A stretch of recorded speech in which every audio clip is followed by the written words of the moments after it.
The treasure में आपका स्वागत है।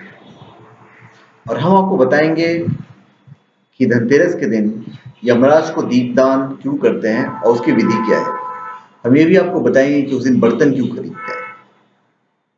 धनतेरस पर भगवान यमराज के निमित्त दीपदान किया जाता है। ऐसी मान्यता है कि जो धनतेरस के दिन दीपदान करता है उसे अकाल मृत्यु का भय नहीं रहता है।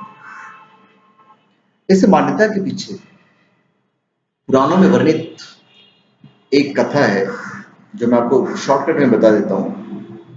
एक समय यमराज ने अपने दूतों से पूछा कि क्या कभी तुम्हें प्राणियों के प्राण का हरण करते समय किसी पर दया भाव भी आता है।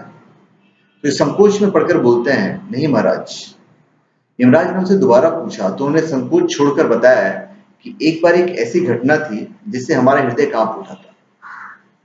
हेम नामक राजा की पत्नी ने जब एक पुत्र को जन्म दिया तो ज्योतिषियों ने नक्षत्र गणना करके बताया कि यह बालक जब भी विवाह करेगा उसके 4 दिन बाद ही मर जाएगा।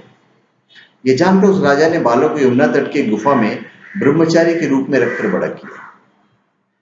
एक दिन जब महाराज हंस की युवा बेटी यमुना तट पर घूम रही थी तो उस ब्रह्मचारी युवक ने मोहित होकर उसे गंधर्व विवाह कर लिया। चौथा दिन पूरा होते ही राजकुमार मर गया। अपने पति की मृत्यु देखकर उसकी पत्नी बिलक बिलक कर रोने लगी।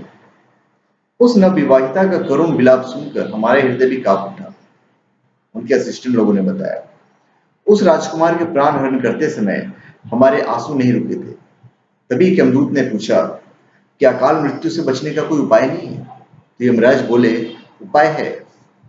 अकाल मृत्यु से छुटकारा पाने के लिए व्यक्ति को धनतेरस के दिन पूजन और दीपदान विधि पूर्वक करना चाहिए। यहाँ एक पूजन होता है, जहाँ ये पूजन होता है वहां अकाल मृत्यु का भय नहीं रहता।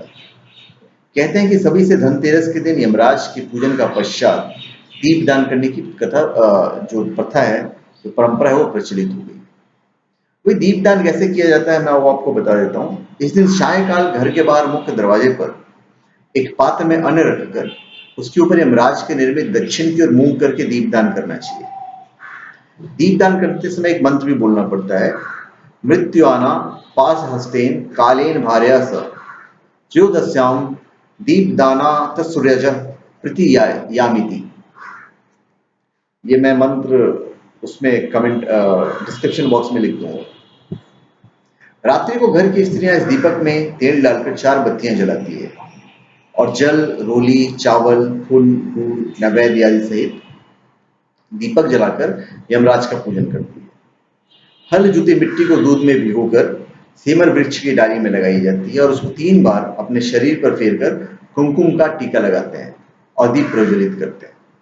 इस प्रकार यमराज की विधि विधान पूजा करने से अकाल मृत्यु का भय समाप्त हो जाता है तथा परिवार में सुख समृद्धि का वास होता है। दीपदान का महत्व धर्म शास्त्रों में भी लिखित है।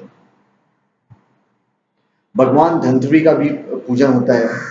भगवान यमराज के अलावा धनतेरस पर भगवान धनवंतरी का भी पूजन होता है। पुराणों में वर्णित कथा के अनुसार देवताओं व दैत्यों ने जब समुद्र मंथन किया था तो उससे कई रथ निकले थे। समुद्र मंथन के अंत में भगवान धनवंतरी अमृत कलश लेकर प्रकट हुए थे।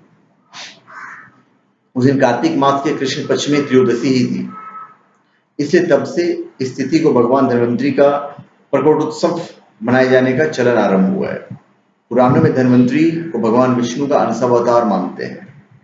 धनतेरस के दिन भगवान धनवंतरी का भी पूजन उसी तरह से आप कर सकते हैं। सर्वप्रथम नहा धोकर वस्त्र धारण कीजिए, भगवान धनवंतरी की मूर्ति या चित्र साफ स्थान पर स्थापित कीजिए और स्वयं पूर्व दिशा की ओर मुख करके बैठ जाइए। इसके बाद भगवान धनवंतरी का आह्वान कर मंत्र का प्रयोग कीजिए। मंत्र है, सत्यम च येन निरतम रोग विदुतम अन्वेषी च सविदम आरोग्यमस्य गूढ़म निसूढ़म गूढ़म निगूढ़म औषध्य रूपम धनवंतरिय च संतता प्रणाम मामि नित्यम। इसके बाद आप पूजन स्थल से आसन देने की भावना से चावल चढ़ाएं। इसके बाद आचमन के लिए जल छोड़ें। भगवान धनवंतरी के चित्र पर गंध, अबीर, गुलाल, पुष्प, रोली आदि चढ़ाएं। चांदी के बर्तन में खीर का भोग लगाइए। इसके बाद पुनः आचमन के लिए जल छोड़ें। मुख शुद्धि के लिए पान, लौंग, सुपारी चढ़ाएं। भगवान धनवंतरी का वस्त्र जो है मौली के रूप में अर्पण करें। संघ पुष्पी, तुलसी, ब्राह्मी आदि पूजनीय औषधियां भी भगवान धन्वंतरी को अर्पित करें। रोग नाश की कामना के लिए फिर आप मंत्र जाप कर लीजिए, ओम रूरम रुद्रम रोग नाशाय धन्वंतरे फट। इसके बाद भगवान धन्वंतरी को श्रीफल और दक्षिणा चढ़ाएं। पूजन के अंत में कर्पूर की आरती करें। अभी धनतेरस पर बर्तन खरीदे जाते हैं। धनतेरस पर बर्तन खरीदने का महत्व है। ऐसा माना जाता है कि समुद्र मंथन के समय धन्वंतरी के हाथ में अमृत का कलश साथ में आया था, वो साथ में मतलब लेके निकले थे। इस कलश के लिए देवताओं और दानवों में भारी युद्ध भी हुआ था। इस कलश में अमृत था और इसी से देवताओं को अमृत प्राप्त हुआ।